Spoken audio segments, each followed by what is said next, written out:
दास का है वो स्थान चंद्रमा का है, और जो स्थान तारे का है वो केशव दास का है। लेकिन आज के जो कवि हैं वो जुगनू के समान हैं। आप सूर्य के रेशियो में देखिए तो जुगनू का लाइट कितना कम है, जो जलता और बुझता है। बरसात के दिनों में आप जुगनू को जलते देखा होगा, है ना। तो तुलसीदास जी का जन्म बांदा जिले में हुआ था, आपको फारूक उत्तर प्रदेश के बांदा में। गांव था राजापुर। राजापुर गांव में इनका जन्म हुआ। इनके पिता का नाम आत्माराम दुबे और माता का नाम हुलसी था। तुलसीदास जी मूल नक्षत्र में जन्म लिए थे। हमारे के यहाँ 27 नक्षत्र होता है, जिसमें 6 नक्षत्र है वो 27 का नक्षत्र होता है। उसमें अगर बच्चा जन्म लेता है तो उसको 27 करना पड़ता है, नहीं तो उसको दोष लगता है उसके पिता पर। और मूल जो है वो सबसे खतरनाक नक्षत्र है। लिखा है मूल नक्षत्र जो बालक होई, मातु पिता धन नासे खोई, और ही नासा कुल परिवारा, नाम गुणन को ब्राह्मण मारा, जो नौनिया नोह टूंगे उसके मरे जेठपूत। आप सोचिए कितना खतरनाक है। अगर एक दिन रात में 8 चरण होता है, उसमें अगर पहले चरण में कोई बच्चा जन्म लेता है तो पिता मर जाते हैं। दूसरे चरण में अगर बच्चा जन्म लेता है तो माता मर जाते हैं। तीसरे चरण में बच्चा का धन नाश होता है, और चौथे चरण में बच्चा स्वयं मर जाता है। लेकिन इसके बावजूद भी अगर बच्चा जीवित रह जाता है तो फिर वो हाईलाइटेड हो जाता है, उस बच्चा का नाम अच्छा होता है। मेरा बेटा भी मूल नक्षत्र का ही है, उसके लिए मैंने महामृत्युंजय जाप करवाया और फिर ठीक है। वो 17 साल में नौकरी किया, 20 साल में वो वारंट ऑफिसर रहा। अभी वहां से रिटायर करके वो अभी रियल बैंक में मैनेजर है। 17 साल उसमें नौकरी करेगा। आप रावण के नाम सुने हैं, वो मूल नक्षत्र का था, है ना। तुलसीदास जी मूल नक्षत्र के थे, तो ये सब हाईलाइटेड हो जाते हैं मूल नक्षत्र वाले। तो तुलसीदास जी जैसे ही जन्म लिए, जन्म के साथ उनको 32 दांत मौजूद था और राम बोले थे जन्म के साथ। यह बात सुन के लोगों को आश्चर्य लग गया, ये क्या हो गया भाई, बच्चा जन्म लेता है उसका दांत आता है 1 साल बाद, 9 महीना बाद, इसको जन्म के साथ आ गया। उसकी मां डर गई और एक गड्ढा में जाके फेंक दी उस बच्चा को। एक चुनिया नाम की दासी थी, नौकरानी, उसकी कोई संतान नहीं थी, तो चुनिया लाई उस लड़का को और पालना शुरू कर दिया। कुछ दिनों के बाद उसको तुलसीदास का शादी हुआ रत्नावली नाम की लड़की से। रत्नावली अपने जमाने के मिस वर्ल्ड थी, विश्व सुंदरी थी। रत्नावली को देखकर तुलसीदास जी आकर्षित हुए और हमेशा रत्नावली के साथ ही बैठे रहे। वो रत्नावली से अलग होते ही नहीं थे। एक दिन की बात है, रत्नावली अपने मैके यानी मां के घर चली गई, है ना। मैके मतलब मां के घर, पीहर माने पति के घर, ससुराल। तो वो मैके चली गई 3 बजे। 3 बजे गई और 12 बजे रात में तुलसीदास जी ससुराल पहुंच गए। और कैसे पहुंचे? नदी में भयंकर बाढ़ आया हुआ था। उस एक मुर्दा पार कर रहा था, लाश। वो मुर्दा पास करने में वो मुर्दा को पकड़े और पार कर गए नदी। और अंधेरी रात थी, उस जमाने में ना टेलीफोन था, ना मोबाइल था, ना लाइट की व्यवस्था थी। किसी तरह बेचारे रिस्क लेकर के वो चले गए, क्योंकि उनको रत्नावली के पास पहुंचना था। घर में गए। घर पहुंचते पहुंचते 1 बज गया रात। वर्षा काफी हो रही थी, मूसलाधार वृष्टि हो रही थी। मूसलाधार वर्षा होने से खाली पानी भर गया था। दादुर यानी मेढक कंटिन्यूअस बोल रहे थे, टर टर की आवाज हो रही थी, डर भी लगता था। तो रात में एक खिड़की पे सांप लटक रहा था। उस सांप को पकड़ के घर में प्रवेश किए और रत्नावली को जगाए।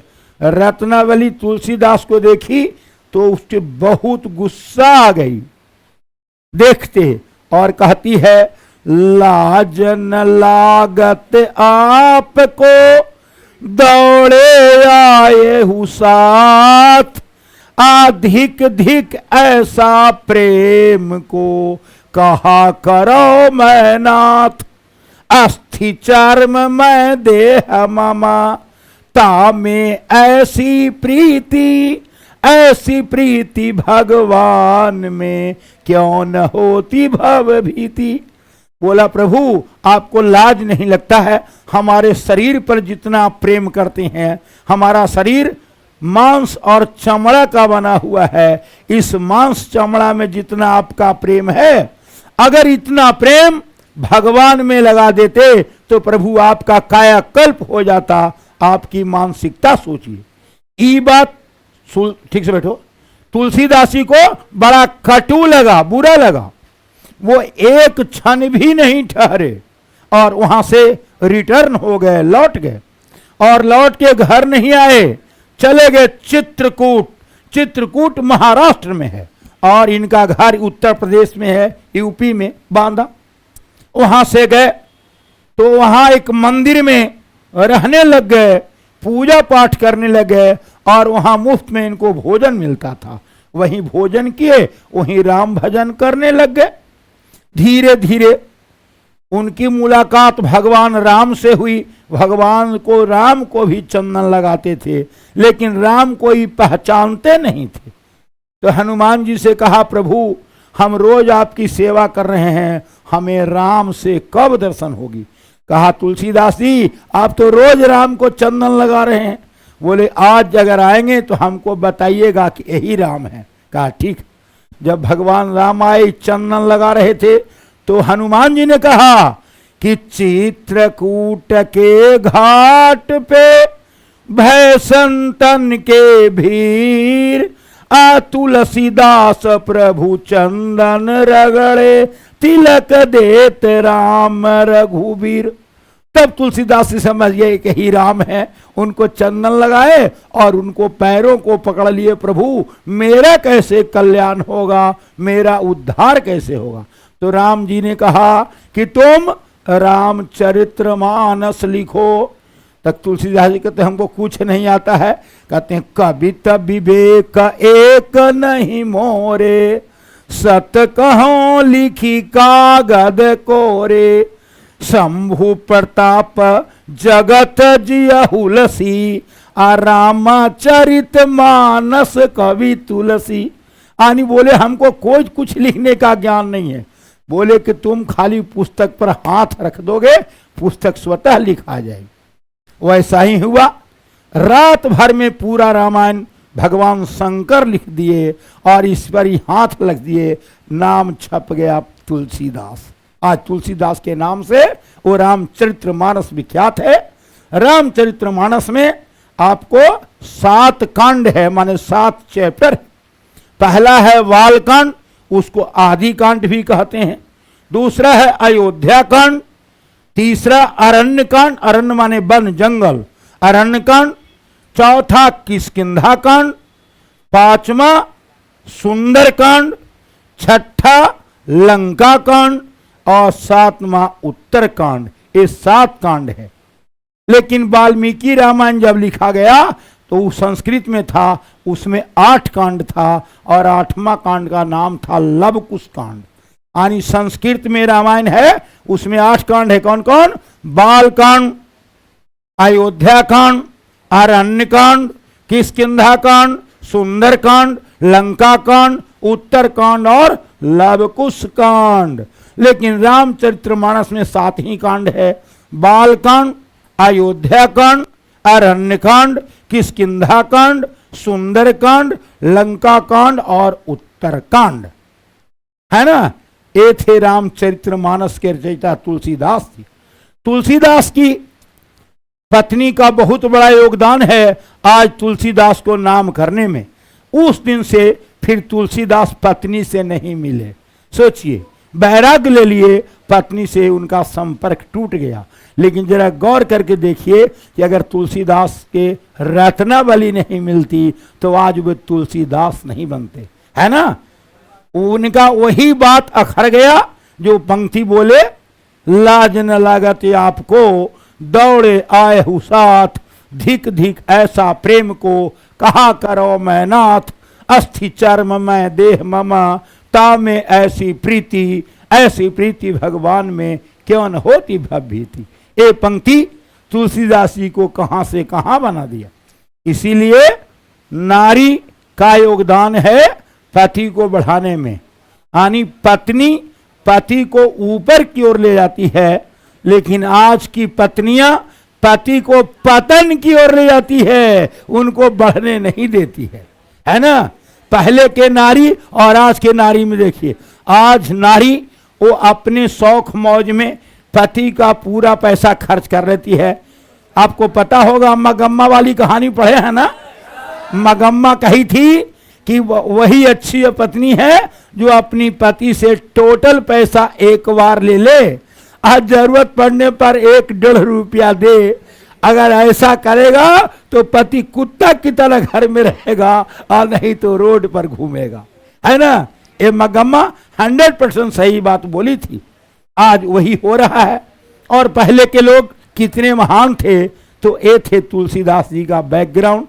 तुलसीदास जी विनय पत्रिका, रामचरितमानस, रामलला नाचू, ये सब उनके बटन लगाओ, ये सब उनके किताब हैं। अब आपको हम विषय वस्तु पर लाए, थोड़ा बुक दो। हाँ देखिए, तुलसीदास जी का जीवनी, ये तो जनरल इंट्रोडक्शन सुनाए, आप बुक से देखिए। हिंदी के शीर्षस्थ मतलब टॉप मोस्ट, सबसे ऊंचा जातीय महाकवि गोस्वामी तुलसीदास जी का जन्म 1543 में हुआ। इसके लिए श्लोक है कि संबत 1680 गंगा के तीर, सावन शुक्ला सप्तमी, तुलसी धरयो शरीर। यानी संबत जो होता है वो साल से 56 साल पीछे रहता है, समझ गए। अभी आपका ईस्वी कितना चल रहा है, उसमें से 56 लेस कर देंगे तो क्या होगा, वो जो लेस करेंगे उतना संबत हो जाएगा। हमारे के यहां 3 प्रकार के साल होते हैं। ईस्वी संबत जो जनवरी टू दिसंबर चलता है, दूसरा विक्रम संबत जो चैत से चलता है, वो आपको फाल्गुन तक। वो हमारे के यहां 14 अप्रैल को हम लोगों का साल का पहला दिन होता है, जिसको आप विक्रम संबत कहते हैं। इसका राशि है जो 12 महीना हुआ, चैत वैशाख जेठ आषाढ़ सावन भादो आश्विन कार्तिक अगहन पूस माघ फाल्गुन। और तीसरा है शक संबत, जिसका है 12 राशि, मेष वृष मिथुन कर्क सिंह कन्या तुला वृश्चिक धन मकर कुंभ मीन। ये 12 यानी 3 तरह के महीना है और तीनों का अलग अलग उपयोग है। ऑफिशियल वर्क के लिए हम लोग यूज करते हैं, उसको ईस्वी संबत कहते हैं। और पूजा पाठ के लिए जो हम लोग वर्क करते हैं वो विक्रम संबत कहते हैं। अंग्रेजी तारीख के अनुसार 12 बजे रात में डेट बदल जाता है, लेकिन हिंदी पंचांग के अनुसार सूर्योदय से टाइम बदलता है। जैसे आज मान लीजिए 7 तारीख है, तो अंग्रेजी के हिसाब से 12 बजे रात के बाद हो जाएगा 8 तारीख, हो जाएगा ना। लेकिन हमारा 8 तारीख कल होगा सुबह 6 बज के कुछ मिनट पर, क्योंकि जब सूर्योदय होता है ना, तो हम लोगों का उसी से कर्म चलता है। हमारे यहाँ 27 नक्षत्र है, उसी से हम लोग अलग अलग, जिसमें कुछ नक्षत्र हम लोग खेती के बांट लेते हैं, कुछ नक्षत्र विवाह के लिए होता है, कुछ सतैसा के लिए होता है, कुछ व्यापार के लिए होता है, डिवाइड होता है। खेती का नक्षत्र होता है, रोहन से शुरू होता है। रोहन, मृगशिरा, आर्द्रा, पुनर्वस, पूख, अश्लेषा, मग्घा, पूर्वा फाल्गुन, उत्तरा फाल्गुन, हस्ता, चित्रा, स्वाति, इतना नक्षत्र जो है एक किसान के लिए है। यानी रोहन जून में आता है, 25 जून को, है ना, 25 जून को रोहन आता है, यानी उससे खेती शुरू हो जाती है ना, और वो आपका स्वाति में खत्म हो जाती है। स्वाति का नक्षत्र का महत्व है कि स्वाति नक्षत्र एवरेज 14 से 15 दिन सब नक्षत्र रहता है, समझे। तो उसमें क्या हुआ कि स्वाति नक्षत्र में जो वर्षा बरसता है उसमें चातक पक्षी, जिसको आप पपीहा कहते हैं, वो पानी पीकर जीवित रहता है। अगर एक स्वाति में पानी नहीं मिला तो दूसरा स्वाति इंतजार करेगा, यानी साल भर वो पानी नहीं पिएगा। अगर दूसरा स्वाति में भी पानी नहीं हुआ तो तीसरा साल इंतजार करेगा, यानी साल में वो 3 ही बार पानी पीता है। एक बार पी लिया तो न तो दूसरा बनता है। सोचिए कितना कड़ा दंड है, स्वाति का इतना महत्व है ना। और स्वाति का पानी बहुत कम होता है, वो अगर पड़ जाता है केला के जड़ में तो कपूर बन जाता है, और सीप जो समुद्र में होता है उसमें पड़ता है तो मोती बन जाता है। वही पानी का दिन है ना। एक पानी पड़ा तो कपूर और दूसरा में मोती, है ना। ऐसी नेचुरल है। तीसरा का हमको याद अभी नहीं है, आएगा तो हम बता देंगे, था लेकिन भूल गए। तो अब चलिए हम लोग देखें तुलसीदास जी के बारे में। उत्तर प्रदेश के बांदा जिले के राजापुर गांव में इनका जन्म हुआ। इनके बचपन का राम राम बोला था, क्योंकि ये राम शब्द को बोले थे, इसीलिए इनका नाम पड़ गया राम बोला। इनकी माता का नाम हुलसी थी और पिता का नाम आत्माराम दुबे था। मूल नक्षत्र में पैदा होने के कारण अशुभ मानकर इनके माता पिता ने इन्हें बचपन में ही त्याग दिया था। इसके बाद चुनिया नामक दासी ने औरत ने इनका पालन पोषण किया। सूकर खेत के रहने वाले नरहरिदास से शिक्षा प्राप्त की, यानी इनके गुरु का नाम हो गया नरहरिदास। काशी के विद्वान शेष सनातन के पास 15 वर्षों तक रहकर इन्होंने वेद का, 6 दर्शन का, इतिहास का, पुराण का, स्मृतियां का, काव्य का अध्ययन किया। यानी 15 साल एक काशी में एजुकेशन प्राप्त किए। फिर दीनबंधु की पाठक, यानी दीनबंधु इनके फादर इन लॉ थे, उनसे उनकी बेटी थी रत्नावली। रत्नावली से इनका विवाह हो गया। रत्नावली अत्यधिक सुंदर थी, इसलिए उनकी सुंदरता पर ये मुग्ध हो गए, आकर्षित हो गए।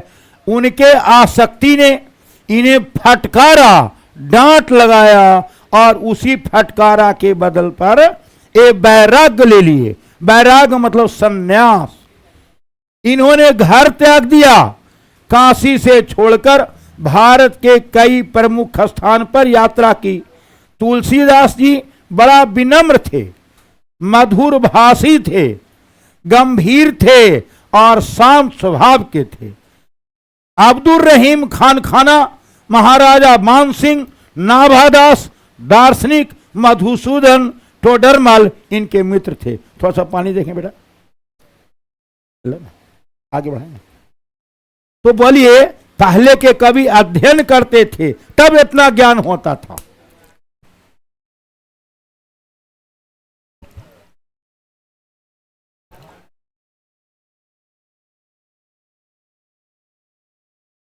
लो बेटा खिला दो हम।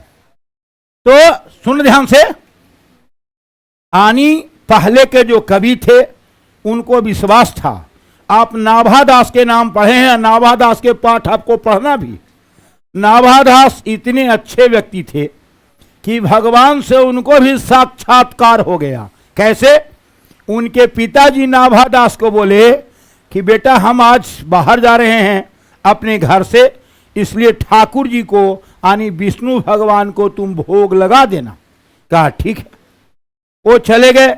अब नाभादास जी क्या किए, दूध लाके भगवान जी को पीने के दिए 1 कटोरा। भगवान दूध नहीं पिए। तब सोचे कि लगता है कि दूध लगता है गर्म नहीं किए हैं, इसलिए भगवान नहीं पी रहे हैं। तो दूध गर्म करके दिए, तब भी नहीं पिए।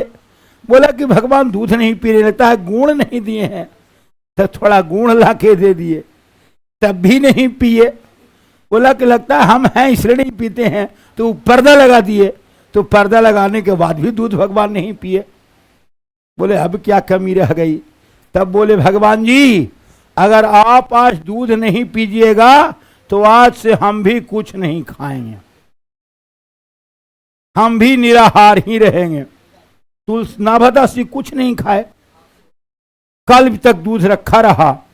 फिर कल भगवान दूध पी गए। जब भगवान दूध पी गए तब इनको विश्वास हुआ कि मेरा पूजा सार्थक है। अब क्या हुआ, इनके पिताजी 2 दिन के बाद आए। बोले तुम पूजा किया था? तो हाँ। किनको कहानी बताया अभी तुमको? नाभादास के। हट, नाभादास।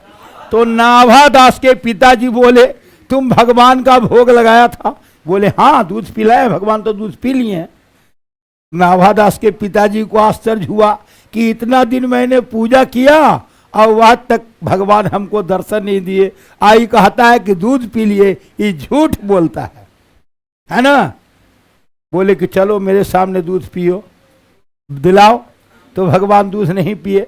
बोले भगवान जी कल आपने दूध पिया था ना, अगर सचमुच में आप दूध पिया था तो आज हमारे सामने पी के दिखाइए, न तो हम झूठा हो जाएंगे कि हम भगवान के पूजा नहीं करते हैं। तब भगवान जी उनके सामने दूध पी लिए। तब नाभाजी दास के पिता को लगा कि सचमुच ये लड़का पूजा किया है। तो भगवान की भक्ति इतनी बड़ी है कि भगत के वश में है भगवान। सच्ची भक्ति जो करता है, तो तुलसीदास जी राम को सच्ची भक्ति किए थे, इसलिए राम से इनको साक्षात्कार हुआ डायरेक्ट, है ना। तो आज भी ईश्वर कन कन में है, बस भगवान भक्त भूखे हैं। तुलसीदास जी को सप्तमी के दिन देहांत हुआ था। देखिए है ना 1623 इसमें दिले है, उसी को हम लोग बोले संवत 1680 गंग के तीर आसावन शुक्ला सप्तमी तुलसी धरे ओ शरीर। माना जाता है कि तुलसीदास ने अनेक ग्रंथों की रचना की। उनमें रामलला नाछू, बैराग संदीपनी, बरवै रामायण, पार्वती मंगल, जानकी मंगल, रामाज्ञा प्रश्न, दोहावली, कवितावली, गीतावली, श्रीकृष्ण गीतावली, रामचरितमानस और विनय पत्रिका, इतनी पुस्तकें लिखे। हनुमान बाहु कवितावली लिखे। रामचरितमानस तुलसी की सबसे बृहद और सर्वश्रेष्ठ महाकाव्य है, जिनकी रचना में कुल 2 वर्ष 7 महीना 26 दिन लगे थे। यानी सोचिए वो रामायण तुलसीदास जब लिखे तो इतना समय लगा था। सार्वभौम यानी काव्य प्रतिभा से संपन्न महाकवि तुलसीदास, इनके काव्य पर समाज, साहित्य, जगत एवं हिंदी भाषा पर बहुत गर्व है। तुलसीदास हिंदी के मध्यकालीन भक्ति काव्य के सगुन भक्ति धारा के राम भक्ति शाखा के कवि थे। सूरदास जी कृष्ण भक्ति के थे और तुलसीदास जी राम भक्ति थे। ये रामाश्रयी हैं, ये राम का। इनकी भाषा अवधी थी, तुलसीदास की भाषा इनका सूरदास के ब्रज थी। मैंने आपको दोनों डिफरेंस बताया था कि सूरदास ने लिखा कि स्वे मैया मोही मैं नहीं माखन खायो, भोर भयो गैयन के पाछे मधुबन मोही पठायो, 4 पहर बनसी बट भटकायो, सांझ परे घर आयो, मैं बालक बहियन के छोटो, सीको के ही विधि पायो, ग्वाल वाल सब बैर पर तू है वरवस मुख लपेटायो, मैया मोही मैं नहीं माखन खायो। ये पंक्ति ब्रज भाषा में है। तुलसीदास जी अवधि में लिखे, क्या कहते हैं कि बनीता बानी श्यामल गौर के बीच बिलो कहूरी सखी मोही सी है, मन जो गुण कोमल क्यों चली है, सकुचात भई पद पंकज त्वय, तुलसी सुनु ग्राम विधु बीथ की, अवधेश के बालक चारी सदा, तुलसी मन मंदिर में बिहिर। ये पंक्ति अवधि में तुलसीदास ने लिखा। या ये लिखे कि भय प्रकट कृपाला दीन दयाला, कौशल्या हितकारी, हर्षित महतारी, मुनि मनहारी, अद्भुत रूप निहारी, लोचन अभिरामा तनु घन श्यामा, निज आयुध भुज चारी, कह दुई जोरी अस्तुति तोरी, केहि विधि करो अनंता, माया गुण ज्ञाना तीतय माना, वेद पुराण भनंता, करुणा सुख सागर अगुण आगर, जेहि गा वही सुरति संता, ब्रह्मांड निकाया निर्मित माया, रोम रोम तरुपे मगहे,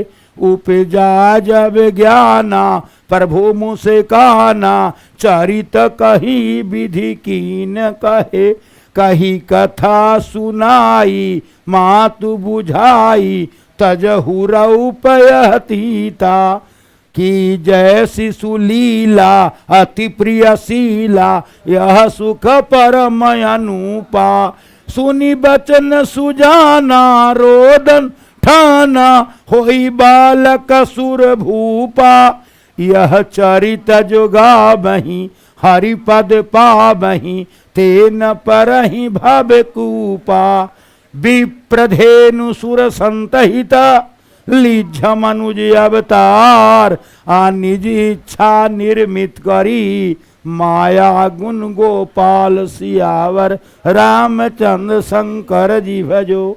ये जो कविता है ये तुलसीदास ने लिखा है और ये अवधी भाषा में है। तो आपको दोनों गा के हम डिफरेंस बता दिए कि ब्रज भाषा कैसे है और विनय है। इन्होंने इस श्लोक में व्यापक यानी घूम घूम कर ज्ञान किए, सत्संग किए। सत्संग माने सज्जनों की संगति।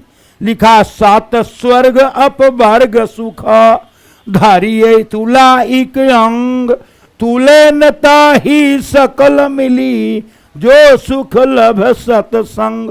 यानी सूरदास जी के कहते हैं कि सत्संगति का महात्म है, सज्जनों के संगति से ज्ञान बढ़ता है।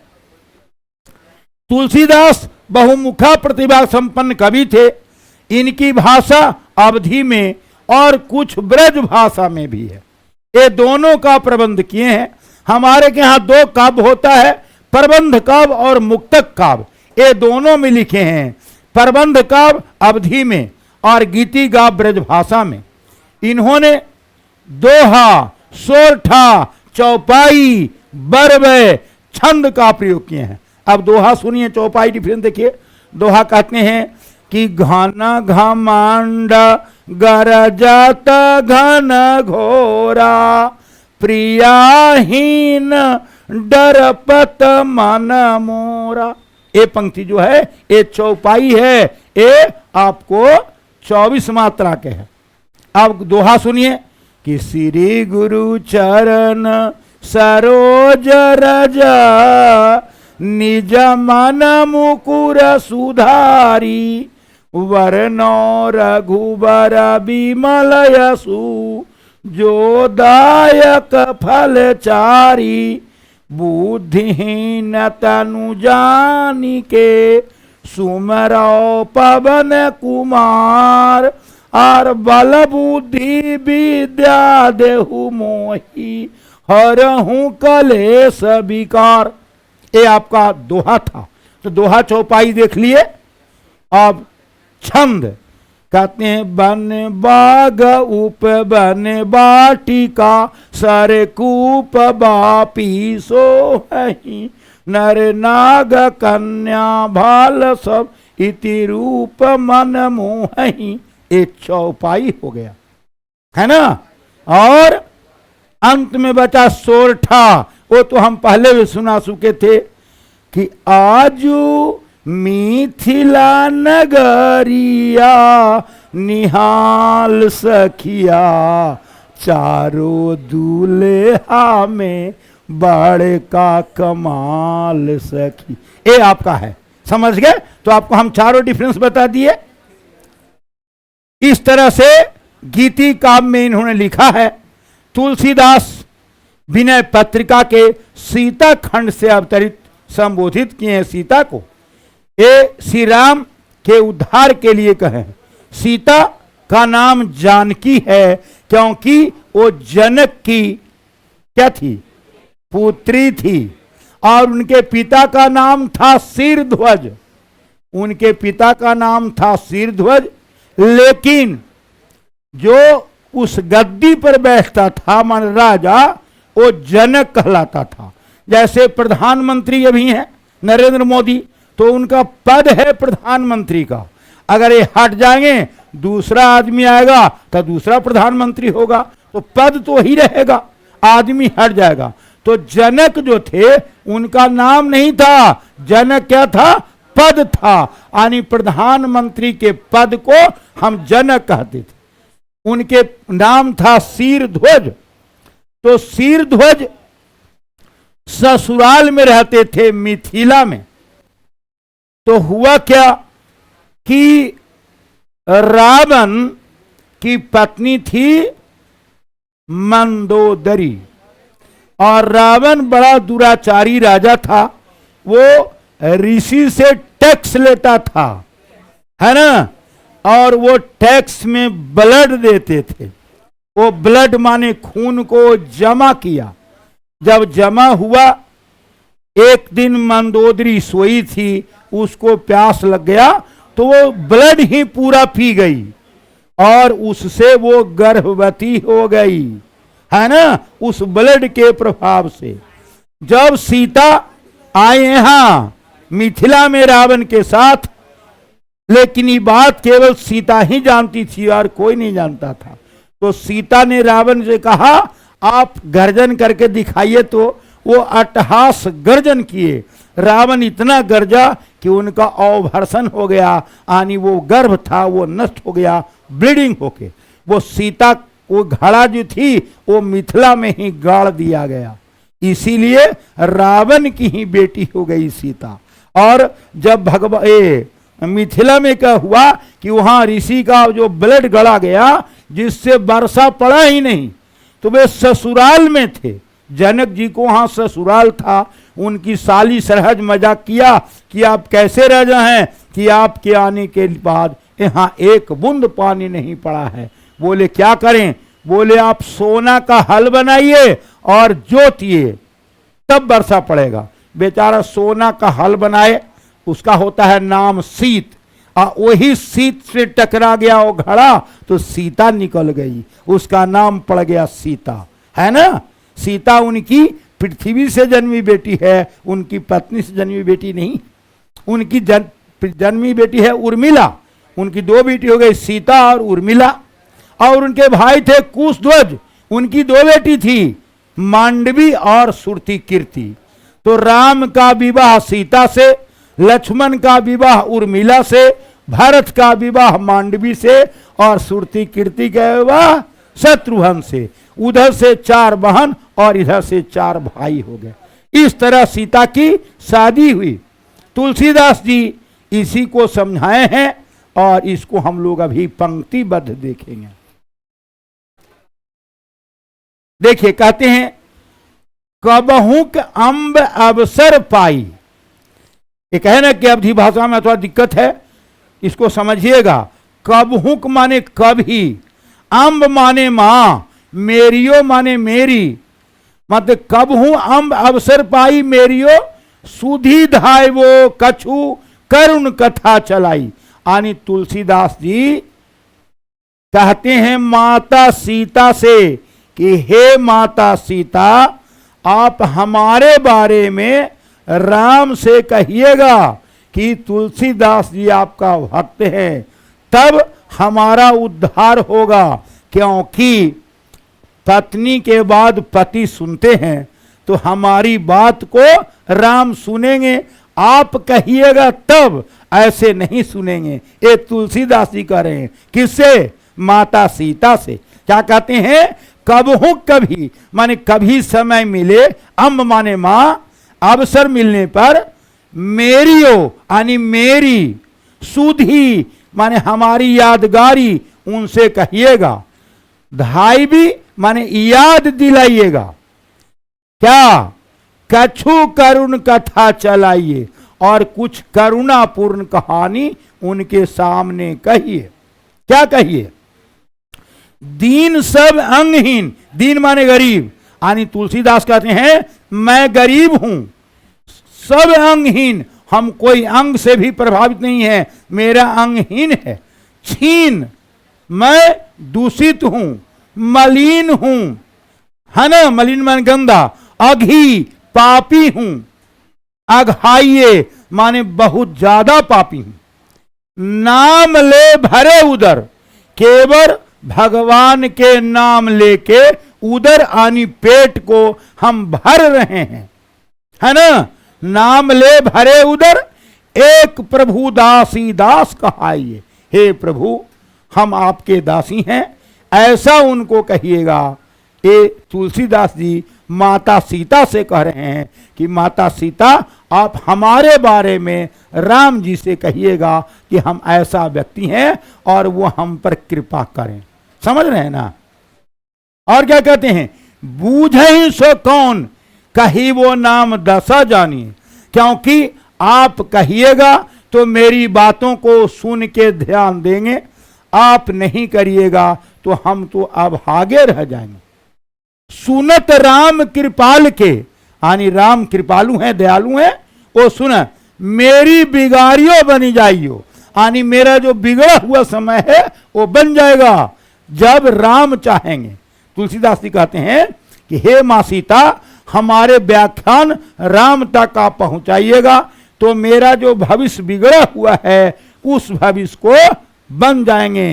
ये बनाने वाले श्री राम हैं। क्या कहते हैं? मेरी बिगड़ियों बनी जाई, जानकी जग जननी, मां जानकी जगत जननी है, सभी की मां है, वो साक्षात दुर्गा।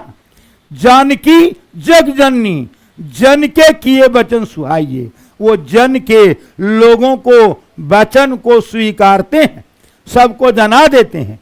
तरे तुलसीदास भव तब नाथ गुण गाइए। अगर आप बता देंगे तो मैं भावों से, दुख से दूर हो जाऊंगा। मनुष्य को 3 प्रकार का दुख होता है कि दैहिक, दैविक, भौतिक तापा, राम राज काहू नहीं व्यापा। यानी राम के राज में न किसी को देह में दर्द होता था, न कोई दैविक आपदा होता था, यानी पिता के रहते कोई पुत्र नहीं मरता था, और कोई धन दौलत की कमी नहीं होती थी। सभी प्रकार की इच्छाएं राम के जीवन में पूरा होता है। इसीलिए कहा गया राम अच्छे राजा थे। पुष्पे सुचंपा, है ना, माने फूलों में चंपा प्रधान। पुष्पे सुचंपा, नदी सुगंगा, और निरपति सुरामा, नदी में गंगा, और राजा में राम। राम के समान कोई राजा आज तक हुआ ही नहीं, है ना। तो ही कहते हैं राम राजा हैं, वो हमारे कल्याण कर देंगे। एक पैराग्राफ हम पूरा पढ़ा दिए। अगर किसी टुनटुन लाल को दिक्कत है तो पूछिए। आप लोगों को दिक्कत? कोई भी कोलिया बानिया कोई है, कोई बता सकती है कि दिक्कत है तो बोलिए। बानिया से लेके कोलिया तक किसी को दिक्कत है ना है? तो दूसरा पढ़ाए। दूसरा पढ़ाएं, पहला था। दूसरा देखिए, द्वार हाँ भोर को आजू, आनी दरवाजे पर, द्वार पर। आज भोर का समय था। भोर मतलब सुबह, 3 बजे से 6 बजे तक के टाइम को भोर कहते हैं। द्वार हो भोर हो को आजू, रटत रिरिहा, रिरिहा माने गिड़गिड़ाना, है ना। और न कौन है काजू, मतलब गिड़गिड़ा कर कह रहे हैं। क्या कह रहे हैं कि कली कराल दुकाल दारुन सब खुबात कुसाजियो। कली माने कल काल, कलयुग। कराल माने भयंकर, भीषण, यानी भीषण कलयुग बीत रहा है। दुकाल, यहां बार बार अकाल पड़ रहा है, यानी पानी नहीं पड़ रहा है।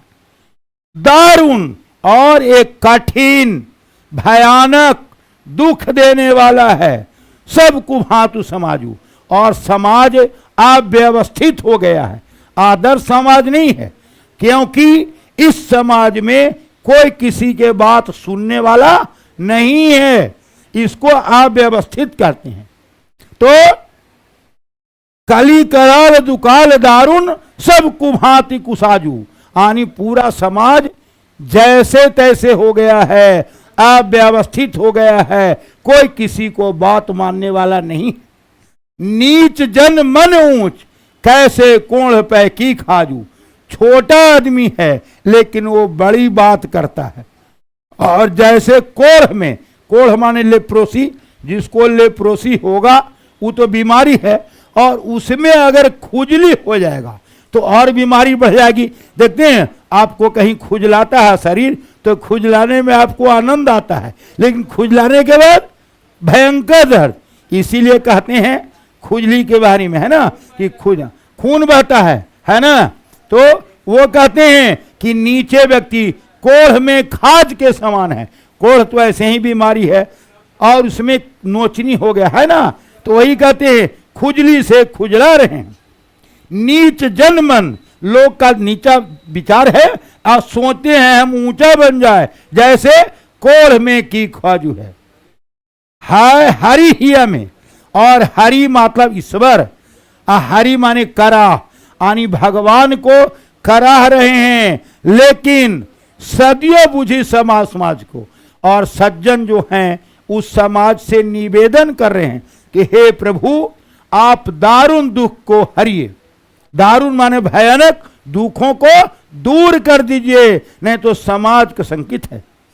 कहते हैं न मक्का में न मदीना में, न बूथ खाने में पाया है, जो मजा की खुजली को खुजलाने में आया है। न मक्का में न मदीना में, न बूथ खाने में पाया है, जो मजा की खुजली को खुजलाने में आया है। यानी खुजली होता है तो आदमी लगता है खुजलाते रहे, लेकिन खुजलाने के बाद दर्द होता है। हाँ, कहते हैं मोही से कहियो कतौ को, कौशल राजू से, यानी कौशल के राजा श्री राम है, उनसे सीता माता कहते हैं आप कहिएगा कि हे प्रभु, इस संसार में सब भिखारी है, सब है, उस पर आप दयालुता करें, दीन करें, दान करें। किनसे कहने को कहते हैं? कौशल राजू यानी राम से। क्या कहते हैं? दीनता दारिद्र्य है, यानी गरीबों को दूर करें। कृपा बाधी बाजू के, कृपा बाधी कहते हैं कृपा सिंधु, माने हे कृपा सिंधु, हे श्री राम, ये दरिद्रता को दूर कीजिए, गरीबी को दूर कीजिए, ताकि आदमी यहां से कल्याणमय हो जाए। दान दशरथ राय के, यानी दशरथ के पुत्र हैं, बानत सिरताजू, और पूरे समाज के मुकुट हैं, सिरताज हैं। जन्म को भूखो भूखारी हो गरीबनवाजू, यानी भूखे को, अनाथ को भी वो कल्याण कर सकते हैं। देखिए भगवान कृष्ण सुदामा जी को भी गले लगाया, जबकि सुदामा जी को 4-4 दिन तक भोजन नहीं मिलता था, केवल पानी पीते थे। तो गरीबों का उद्धार किए, क्योंकि भगवान कैसे हैं कि परनत पाल रघुवंश मणि, करुणा सिंधु खरारी, गए शरण प्रभु राखी हो, सब अपराध विसारी। यानी भगवान के शरण में जाने पर सभी प्रकार के अपराध को वो क्षमा कर देते हैं। ऐसे हमारे प्रभु राम हैं। जन्म को भूखो भिखारी ही गरीब नवाजू, यानी जो जन्म से भिखारी है उसको भी वो कर सकते हैं। यानी राजा को रंक और रंग को राजा करने वाले हैं भगवान। पेट भरी तुलसी जवाई भगत सुधा सुना जी, यानी भरपेट भोजन मिल जाए सुंदर, तो इससे बड़ा सुख नहीं है। भगवान की कृपा है कि अंधो पुण्य देखे मूक पुण्य बोले। जो अंधा को देखना सब पड़ता है, भगवान चाहेंगे तो अंधा भी देखने लगता है और गूंगा बोलने लगता है, लंगड़ा पहाड़ चढ़ जाता है। ऐसे हैं कृपा।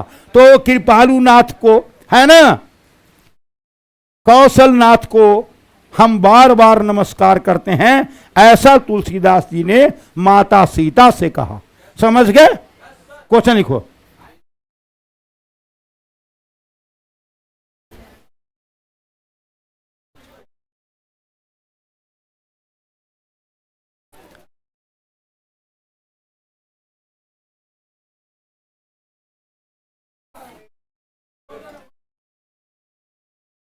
रामचरितमानस,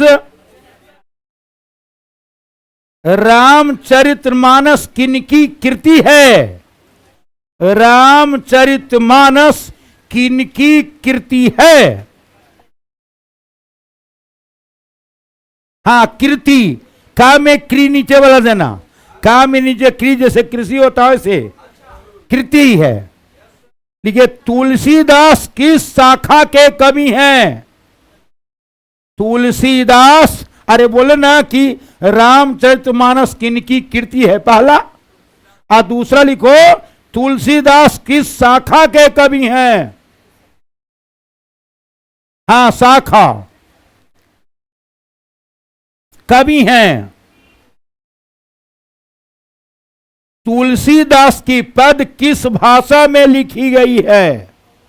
तुलसीदास के पद किस भाषा में लिखी गई है?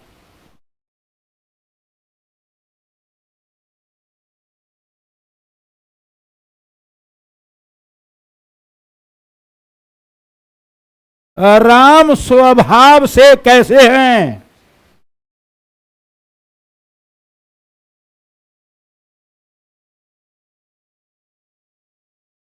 कैसे हैं? तुलसीदास के बचपन का नाम क्या है? तुलसीदास के बचपन का नाम क्या है?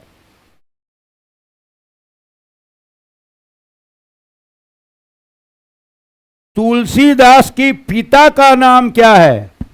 तुलसीदास के पिता का नाम क्या है?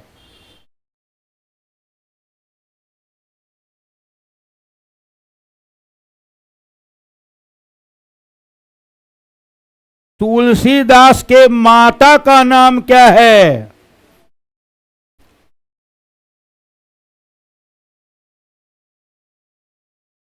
कवितावली के रचनाकार कौन हैं? कवितावली के रचनाकार कौन हैं? बली के रचनाकार माने लिखने वाले कौन हैं? तुलसीदास की पत्नी का क्या नाम है?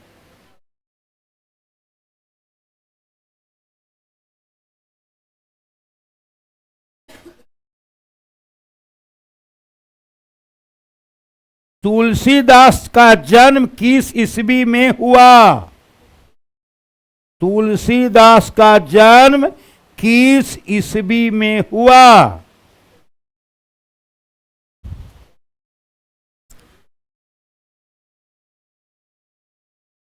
तुलसीदास का निधन किस ईस्वी में हुआ? निधन माने मृत्यु। तुलसीदास का निधन किस ईस्वी में हुआ?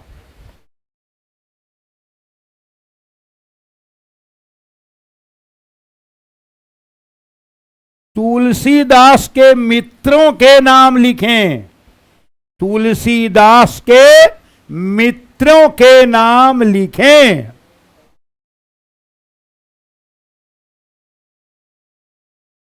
चुप। रामचरितमानस के रचना में कितना समय लगा? रामचरितमानस की रचना में कितना समय लगा?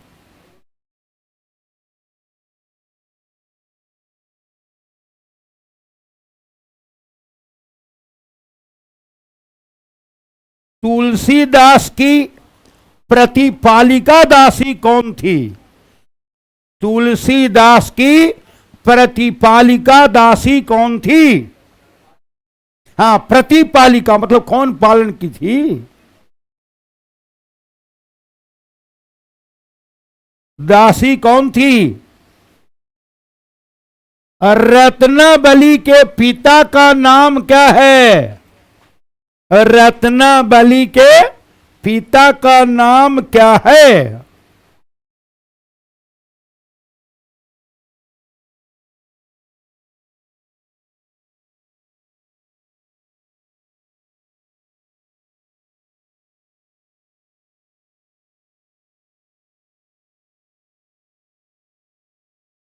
तुलसीदास सीता से कैसी सहायता मांगते हैं? तुलसीदास सीता से कैसी सहायता मांगते हैं? दीनता और दरिद्रता में कौन सा प्रत्यय है? दीर्घिका से लिखोगे दाएं से। दीनता और दरिद्रता में कौन सा प्रत्यय है? हट पगला, दीनता ऐसा नहीं लिखे, दाम दीर्घिकार दीनता। दरिद्रता, हाँ दीनता, हाँ दीनता। दीनता और दरिद्रता में कौन सा प्रत्यय है?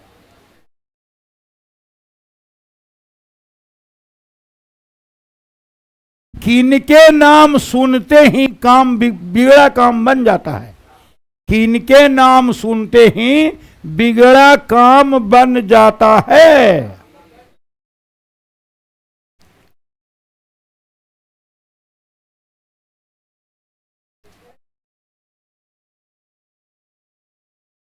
कोढ़ में खाज होना का अर्थ क्या होता है? कोढ़ में खाज होना मुहावरा का अर्थ क्या होता है? कोढ़ में खाज होना मुहावरा का अर्थ क्या होता है?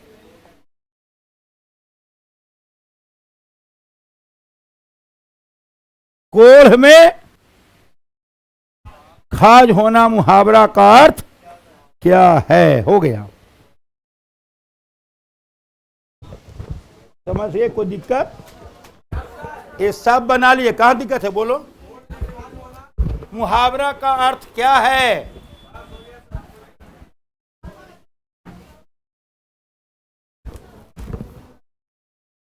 समझ में आ गया? किसी को दिक्कत? समझ गए? तो जितना पढ़ाए सबको अपडेट क्लियर कर लेंगे ताकि भविष्य आपका अच्छा हो। समझ आता है?